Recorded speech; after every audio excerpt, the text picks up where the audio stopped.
Hello everyone, welcome back to conceptual classes. आज हम लोग एंशियंट हिस्ट्री का जो सीरीज चल रहा था उसमें आगे बढ़ेंगे।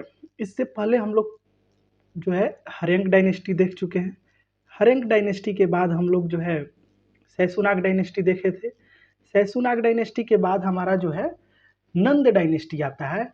नंद डायनेस्टी कैसे आता है इसको हम लोग देखेंगे, ओरिजिन क्या है, और फिर इस नंद डायनेस्टी को डिफीट करके किस तरह से मौर्यन डायनेस्टी स्टैब्लिश होता है इसको भी देखेंगे।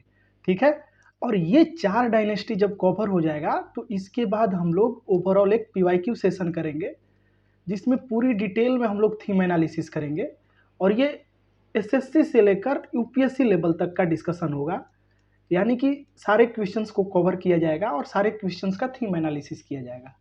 ठीक है, तो आप देख सकते हैं नंद डायनेस्टी जो था वो 344 से लेकर 322 बीसी तक, कहीं कहीं आपको 321 बीसी भी देखने को मिल सकता है।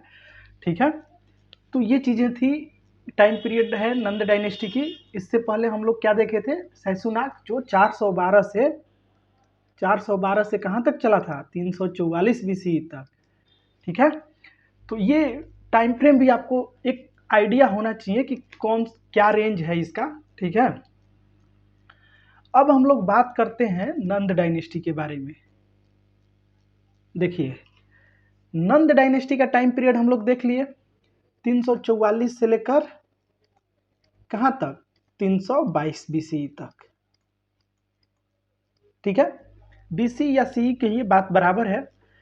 तो नंद डायनेस्टी का ओरिजिन कैसे होता है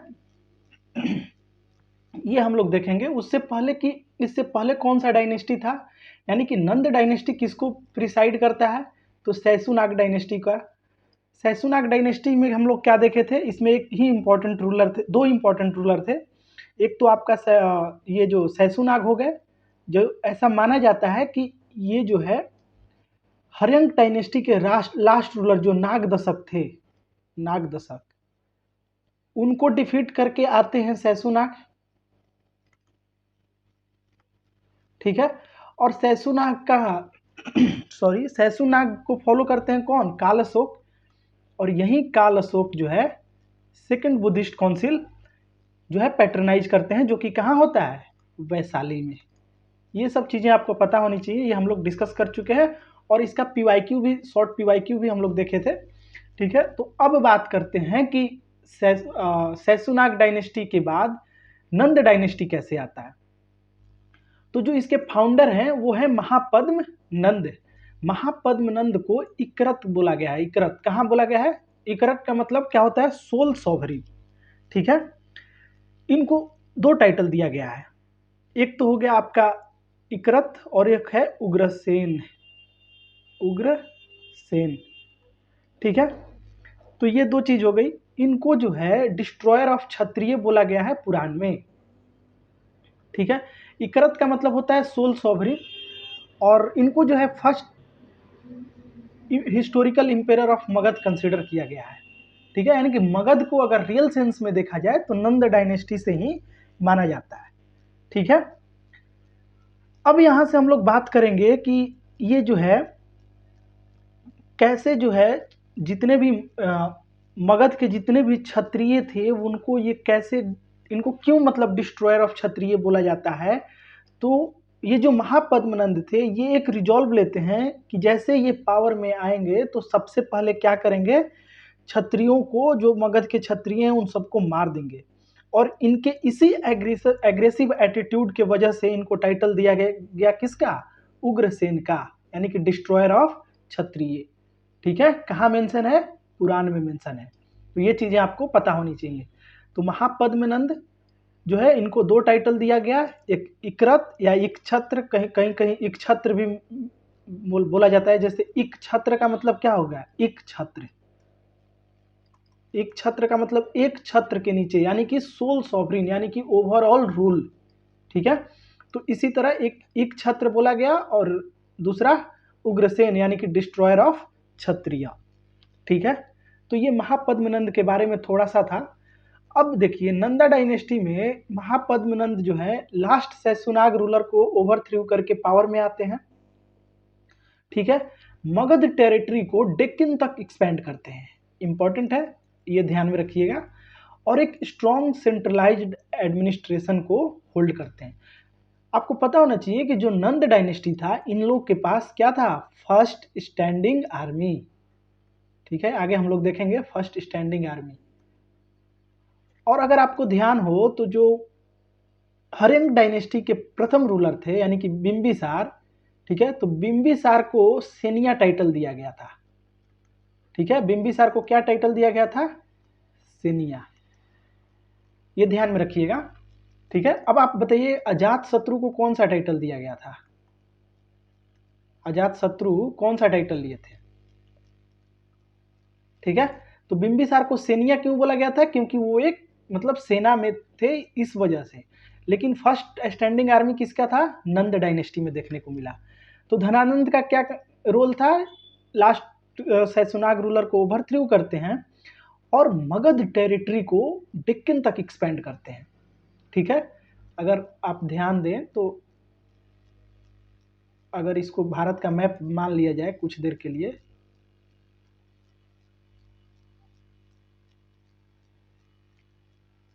इसको जो है भारत का मैप मान लिया जाए, तो आप देखेंगे कि ये मगध वाला एक्सटेंशन जो है इधर तक आता है, डेक्कन पार्ट तक चला आता है। ठीक है, उसके बाद accused in the Purana of uprooting many Kshatriya dynasty, जैसा पुराण में मेंशन है कि ये जो है बहुत सारे क्षत्रिय डायनेस्टी को अपरूट कर दिए, खत्म कर दिए थे, और इसी वजह से इनका नाम क्या दिया गया? उग्रसेन, और इनको बोला गया डिस्ट्रॉयर ऑफ क्षत्रिय। इनके जो last and most important ruler थे, ये लास्ट भी थे और मोस्ट इंपॉर्टेंट रूलर भी थे। ठीक है, इनका नाम था धनानंद। तो जो धनानंद थे, आप देखेंगे कि ये जो है इन्हीं के रूल के टाइम अलेक्जेंडर द ग्रेट, जो कि मैकेडोनिया का रूलर था, ठीक है, वो डिफीट करता है पोरस को हाइदस्पस के बैटल में। अगर आपको पता हो, जिसको कि बैटल ऑफ झेलम भी बोला जाता है। ठीक है, तो जो रूलर ऑफ मैकेडोनिया है अलेक्जेंडर, वो वेस्टर्न साइड आता है। अलेक्जेंडर डिफीट करता है किंग पोरस को। और ये किंग कौन थे? ये किंग कहाँ के थे? तो बैटल ऑफ हाइदास्पस में इनको जो है डिफीट करता है, जिसको कि बैटल ऑफ हम लोग झेलम भी बोलते हैं। बैटल ऑफ हाइदास्पस कब होता है? 326 बीसी में। तो बैटल ऑफ हाइदास्पस या बैटल ऑफ झेलम भी इसको बोलते हैं। ठीक है, तो ये हम लोग देख लिए कि बैटल ऑफ हाइदास्पस, जिसको कि बैटल ऑफ झेलम भी बोलते हैं, और झेलम को संस्कृत में क्या बोलते हैं? वितस्ता। ठीक है, झेलम को वितस्ता बोलते हैं। तो एक सेकेंड, हम लोग थोड़ा मैप के थ्रू भी देख लेते हैं। देखिए, ये जो था हम लोगों का, इस तरह से मान लेते हैं, जो ये वाला जो एरिया था, तो ये धनानंद थे, धनानंद थे। और ये वेस्टर्न साइड का पार्ट है, वेस्टर्न एक्सपेंशन कर लिए थे पूरा। ठीक है, और यहाँ कहीं पोरस थे, किंग पोरस। ठीक है, और इसके इस साइड अलेक्जेंडर आ गया था। तो अलेक्जेंडर क्या करता है? बैटल ऑफ हाइदास्पस में या बैटल ऑफ झेलम में या बैटल ऑफ वितस्ता में, जो कि 326 बीसी में होता है, उसमें पोरस को डिफीट कर देता है। और देखिए, यहाँ भी एक स्टोरी है। ऐसा माना जाता है कि डिफीट करने के बाद जो अलेक्जेंडर था, इनकी ब्रेवरी को देखते हुए इनको जो है उस एरिया का कंट्रोल दे देता है। ठीक है, तो उसके बाद देखता है कि यार धनानंद का यहाँ एक बहुत ही स्ट्रॉन्ग आर्मी था। तो इस आर्मी के डर से वो क्या करता है? ईस्टवर्ड मूवमेंट ना करके साउथवर्ड मूवमेंट शुरू कर देता है। ठीक है, इस साइड मूवमेंट नहीं करके वो जो है साउथवर्ड साइड मूवमेंट स्टार्ट कर देता है। ठीक है, तो ये समझ सकते हैं कि उस समय धनानंद कितना पावरफुल रूलर हुए होंगे। ठीक है, तो ये लास्ट रूलर थे और मोस्ट इंपॉर्टेंट रूलर थे। अलेक्जेंडर द ग्रेट और चंद्रगुप्त मौर्य के कंटेम्प्रोरी थे। ठीक है, known for his immense wealth but unpopularity. ठीक है, वेल्थ तो इमेंस था, लेकिन अनपॉपुलरिटी के लिए भी जाने जाते थे। Was overthrown by Chandragupta Maurya with the help of Chanakya. अब देखिए क्या होता है, आप देखेंगे कि जो अपरूटिंग होता है नंदा डायनेस्टी का, इसको आप देखेंगे कि विशाखा दत्त मौर्यन के टाइम में हम लोग देखेंगे, जो कि सेल्यूकस निकेटर के द्वारा भेजा गया था मौर्यन कोर्ट में। तो ये विशाखा दत्त जी जो है एक मुद्रा राक्षस लिखते हैं, एक प्ले रहता है इनका मुद्रा राक्षस, उसमें बताते हैं कि कैसे जो है अपरूट किया गया नंदा डायनेस्टी को। ठीक है, तो नंदा डायनेस्टी में दो इंपॉर्टेंट रूलर हुए, एक महापद्मनंद और दूसरा धनानंद। ठीक है, तो वही था कि इनके ये हम लोग देख लिए कि पोरस के ब्रेवरी को देखते हुए जो अलेक्जेंडर था उनको रीइंस्टेट कर दिया उस एरिया में। ठीक है, और पोरस के जो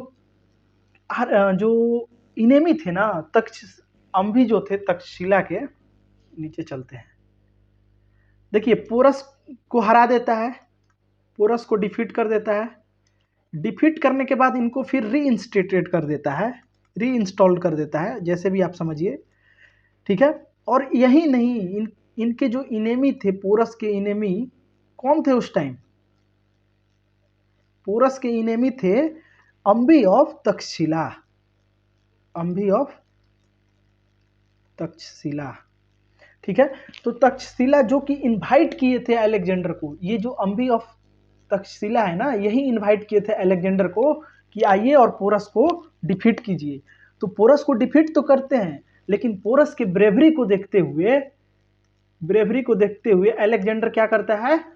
अलेक्जेंडर इनको रीइंस्टेट कर देता है, रीइंस्टॉल कर देता है, और इनका जो इनेमी, जो इनको बुलाया था, जो अलेक्जेंडर को बुलाया था, उसी को किल करके वापस जो है इनको उस एरिया का कमान देकर चला जाता है।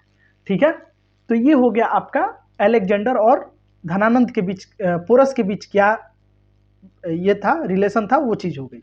ठीक है, अब जब अलेक्जेंडर डिसाइड करता है कि सतलज रिवर क्रॉस करें कि नहीं, क्योंकि सतलज रिवर क्रॉस करके वो मगध के साथ फाइट करता, ठीक है, लेकिन उसके आर्मी मैन के द्वारा रोक दिया जाता है। क्यों रोक दिया जाता है? क्योंकि इससे वो कंटिन्यू वार करते चला आ रहा था। ठीक है, तो आर्मी एग्जॉस्ट थे, आर्मी क्या थे? एग्जॉस्ट थे, आर्मी के पास उतनी पावर नहीं थी कि वो लड़ सके, मतलब बहुत ही ज़्यादा टायर्ड थे। ठीक है, तब अलेक्जेंडर क्या करता है कि मगध को छोड़कर, कि बाद में आएंगे इस एरिया में और बाद में देखा जाएगा, तब उस समय क्या होता है कि वो वहीं पे वापस वहां से रिटर्न हो जाता है। ठीक है, लेकिन धनानंद को अलेक्जेंडर से तो मुक्ति मिल गई, अलेक्जेंडर झेलम रिवर क्रॉस नहीं करता है और ये फाइट नहीं होता है। ठीक है, लेकिन जो डार्क हॉर्स छोड़े थे चाणक्य जो है एक डार्क हॉर्स छोड़े थे, डार्क हॉर्स, जिनका नाम क्या था? चंद्रगुप्त मौर्य। और ये चंद्रगुप्त मौर्य क्या करते हैं? नंद डायनेस्टी को पूरी तरह से अपरूट कर देते हैं। समझ गए? तो इसके पीछे भी एक स्टोरी है, अगर हम लोग मौर्यन के टाइम में उसको मतलब समझेंगे और उसको वहां डिस्कस कर लेंगे। लेकिन यहाँ एक ये स्टोरी है कि क्यों चाणक्य जो है इतना इतना स्ट्रॉन्ग कमिटमेंट कर लिए थे कि हमको जो है नंद डायनेस्टी को उखाड़ फेंकना है, नंद डायनेस्टी को पूरी तरह से अपरूट कर देना है। ठीक है, तो इसके पीछे भी रीजन है, बहुत सारे अलग अलग थ्योरी दिया जाता है। उसमें एक थ्योरी ये भी है कि जो पद्मनंद थे, जो धनानंद थे, लास्ट रूलर धनानंद, क्या करते हैं कि चाणक्य को का बेइज्जती कर देते हैं, और चाणक्य जो है इसको मतलब पर्सनल लेकर एक रिजॉल्व लेते हैं कि हम नंद डायनेस्टी को अपरूट कर देंगे, खत्म कर देंगे। और वहीं उसको खत्म करने के लिए किस तरह से, ये ऐसा माना जाता है कि विष कन्या भी पाल कर रखे थे। विष कन्या का मतलब वो नहीं कि विष कन्या कोई मतलब जन्म से ही होता है, बल्कि कुछ लड़कियों को रखे थे जिसको कि स्मॉल पॉइजन देते थे बचपन से ही, स्मॉल पॉइजन। ये क्यों देते थे? कि इनका जो है बॉडी का जो कैपेसिटी है वो स्मॉल अमाउंट के पॉइजन को का जो है आदत लग जाए। और ये जब किसी जब भी इनको यूज करना होता था, किसी बहुत सारे आप लोग मूवी और सीरीज में भी देखे होंगे, तो ये जो स्मॉल पॉइजन दे रहे थे, इसकी वजह से वहाँ जो टंग था, उन सबके टंग पे तो पॉइजन रहता था, तो जब भी ये कांटेक्ट में आते थे किसी किंग के या किसी भी पर्सन के, तो उनकी डेथ हो जाती थी। ठीक है, तो ये बहुत तरीका फॉलो किए अपरूट करने के लिए नंद डायनेस्टी को, और लास्टली 321 में आप देखेंगे 321 बीसीई में 321 बीसीई में मतलब चंद्रगुप्त मौर्य जो है पूरी तरह से डिफीट कर देते हैं धनानंद को। किसके सपोर्ट से? तो चाणक्य के सपोर्ट से। ठीक है, तो ये स्टोरी था। अब बात कर लेते हैं एडमिनिस्ट्रेशन की। तो एडमिनिस्ट्रेशन अगर देखें तो एडमिनिस्ट्रेशन में सबसे जो है लार्ज स्टैंडिंग आर्मी इनका था। ठीक है, लार्ज स्टैंडिंग आर्मी। अब लार्ज स्टैंडिंग आर्मी किनके अकॉर्डिंग था? तो प्लिनी के अकॉर्डिंग था। जो रोमन ऑथर थे वो प्लिनी बताते हैं कि इनके जो राज्य में 2 लाख के करीब इन्फेंट्री थे, 20,000 कैवेलरी थे, 3,000 एलिफेंट और 2,000 चैरियट्स, यानी कि लार्जेस्ट स्ट्रॉन्गेस्ट आर्मी और लार्जेस्ट स्टैंडिंग आर्मी। ठीक है, bureaucracy and tax collection system बहुत ही एक्सटेंसिव था, ये भी ध्यान में रखना है। इकोनॉमी की बात करें तो हाईली प्रोस्पोरस एंड वेल्दी था, बहुत ही संपन्न साम्राज्य था। Rich in tax revenue and treasury, specially under Dhanananda. Dhanananda के समय जो है टैक्स रेवेन्यू और ट्रेजरी काफी रिच था। Pataliputra was a commercial hub. Pataliputra उस समय क्या था? कमर्शियल हब था। ठीक है, और पंच मार्क्ड क्वाइन इन्हीं के टेन्योर में इशू किया गया था, जो कि सबसे पहली बार यूज में लाया गया था, पंच मार्क्ड क्वाइन। ठीक है, तो ये चीज हो गई इकोनॉमी से रिलेटेड। आगे अगर देखें तो एक इंपॉर्टेंट पॉइंट जितना है उसको एक जगह लाया गया है। तो पुराण के अकॉर्डिंग क्या है, महापद्म को फर्स्ट नंदा रूलर माना गया है और उनको एज अ डिस्ट्रॉयर ऑफ क्षत्रिय इकरत और क्या बोला गया है? उग्रसेन। बुद्धिस्ट टेक्स्ट महावंशा और दिग् निकाय में mention the Nandas but are vague on specifics. मतलब नंदा की मेंशन तो है लेकिन कुछ स्पेसिफिक डिटेल्स के बारे में कमेंट नहीं है। जैना टेक्स्ट की बात करें तो धनानंद को बताया गया है कि रूलर डिफीटेड बाय चंद्रगुप्त, यानी कि ये बताया जाता है कि चंद्रगुप्त रूलर जो थे वो डिफीट करते हैं धनानंद को, ये जैना टेक्स्ट में बताया गया है। ग्रीक अकाउंट्स के अकॉर्डिंग जो अलेक्जेंडर हिस्टोरियंस थे जैसे कर्टियस, डियोडरस, वो मेंशन करते हैं वेल्थ और आर्मी, नंदा का जो वेल्थ और आर्मी था उसके बारे में मेंशन करते हैं। उसके बाद अर्थशास्त्र जो कौटिल्य के द्वारा लिखा गया है उसमें जो है इनडायरेक्ट एविडेंसेस है नंदा गवर्नेंस का, एडमिनिस्ट्रेशन और कैसे डाउनफॉल हुआ, ये सारी चीजें अर्थशास्त्र में भी मेंशन है। ठीक है, तो ये हो गया नंदा डायनेस्टी से रिलेटेड डिस्कशन। ध्यान में आपको 2 ही चीज रखना है, एक महापद्मनंद और एक धनानंद। महापद्मनंद और एक धनानंद, इन दोनों का कंट्रीब्यूशन आप ध्यान में रख सकते हैं। अब एमसीक्यू कर लेते हैं। Consider the following statement about Nanda dynasty. Nanda were the first to introduce a permanent standing in India. Mahapadma Nanda is referred as destroyer of all Kshatriya in the Purana. ठीक है, the Nanda empire extended up to Deccan plateau, ये भी सही है। और ये किसके टाइम में हुआ था? महापद्मनंद के टाइम में। ठीक है, Nanda army were the first to introduce a permanent standing army, ये भी सही है, यानी कि ऑप्शन नंबर 1, 2 एंड 3 जो है वो करेक्ट हो जाएगा। नेक्स्ट चलते हैं, सेकंड क्वेश्चन है arrange the following in correct chronological order. देखिए क्वेश्चन ऐसा लिया गया है, 2 ही क्वेश्चन है लेकिन 2 क्वेश्चन से आपको जो है पूरा टॉपिक क्लियर हो जाएगा। पहले इसको देख लेते हैं। तो इसमें आपको बताना है कि कौन सा क्रोनोलॉजिकल ऑर्डर सही है। तो invasion of Alexander, reign of Mahapadmananda, accession of Chandragupta Maurya and Dhanananda defeat. तो आप देखिए पहले तो नंद डायनेस्टी में महापद्मनंद आते हैं। ठीक है, महापद्मनंद फर्स्ट रूलर होते हैं, उसके बाद लास्ट रूलर इसके धनानंद होते हैं। इसी धनानंद के टाइम बैटल ऑफ हदास्पस होता है, या झेलम या वितस्ता जो भी बोल लीजिए। कब होता है? 321 बीसी में, 326 बीसी में। ठीक है, उसके बाद क्या होता है कि धनानंद अभी डिफीट नहीं हुए हैं, इसी टाइम पे आया है कौन? अलेक्जेंडर आया है। और ये किसको डिफीट कर रहा है? बैटल ऑफ हदास्पस में पोरस को। ठीक है। इनको डिफीट करने के बाद ये जब झेलम रिवर क्रॉस करना चाहता है तो उसके आर्मी जो है, वो आर्मी लीडर जो थे वो मना कर देते हैं कि आर्मी जो है थकी हुई है, हम लोग वार में नहीं जा सकते हैं। और चूंकि नंदा डायनेस्टी के पास एक स्टैंडिंग आर्मी है, विशाल स्टैंडिंग आर्मी है, तो उनसे मुकाबला करना मुश्किल है। ठीक है। तो उसके बाद अलेक्जेंडर जो है वापस चला जाता है।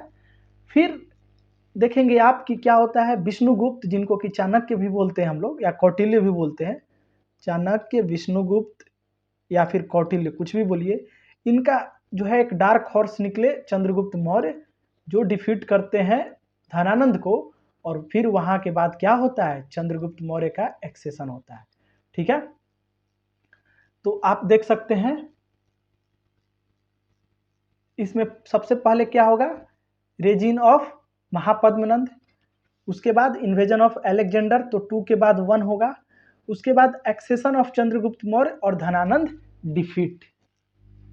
ठीक है। तो एक्सेशन का मतलब क्या हो गया, एक्सेशन ऑफ चंद्रगुप्त मौर्य का मतलब कब पावर में आते हैं, कब इनका जो है टेन्योर स्टार्ट हो रहा है। तो जब तक धनानंद को हटाए, मतलब डिफीट नहीं करेंगे, तब तक कैसे इनका पावर स्टार्ट हो सकता है। तो ऑप्शन नंबर ए जो है आपका करेक्ट हो जाएगा, ये सीक्वेंस रहेगा। अब देखिए इससे सारा 2 क्वेश्चन से आपका पूरा टॉपिक कवर हो गया, पूरा सीक्वेंस आपको पता चल गया। ठीक है। तो चलिए एंशिएंट हिस्ट्री सीरीज हम लोग कंटिन्यू करेंगे। आगे हम लोग जो है नेक्स्ट लेक्चर में मौर्यन को देखेंगे, मौर्यन एम्पायर को पूरी डिटेल में देखेंगे। ठीक है। क्योंकि ये इसमें टाइम लगेगा, मौर्यन एम्पायर का थोड़ा सा जो है डिस्कशन टाइम हो सकता है कि 1 आवर का चला जाए, क्योंकि इसमें हम लोग पूरी डिटेल में इसको कवर करेंगे। ठीक है। और एट द एंड हम लोग एक PYQ सीरीज लेकर आएंगे, जिसमें प्रत्येक एग्जाम को कवर किया जाएगा, स्टार्टिंग फ्रॉम SSC से UPSC तक, या कोई भी गवर्नमेंट एग्जाम में अगर इनसे रिलेटेड क्वेश्चंस बने हैं तो उनका हम लोग थीम एनालिसिस करेंगे। थीम एनालिसिस काफ़ी इंपॉर्टेंट है। थीम एनालिसिस का मतलब होता है एक एक ऑप्शन से कैसे क्वेश्चन फ्रेम हो सकता है, उसको ऑलरेडी डिस्कस कर लेना, सो दैट इन फ्यूचर अगर क्वेश्चन इनकाउंटर हो तो आप मिस ना करें कि यार ये कर लिए होते तो ये हो जाता। ठीक है।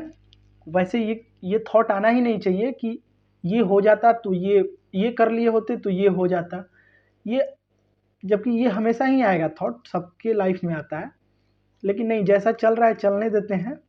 ठीक है। अपना कोशिश करते हैं कि जो भी थीम एनालिसिस करें उसमें सारे ऑप्शन को डिटेल में जाएं। ठीक है। और ऑब्वियसली आप देखेंगे लास्ट 10 ईयर का अगर आप सेट उठाकर देखेंगे तो क्वेश्चन वैसे ही फ्रेम होते हैं, जो एक बार ऑप्शन में आया है, आ गया है, उसी ऑप्शन को अगले बार क्वेश्चन बनाकर दे दिया जाएगा। ठीक है।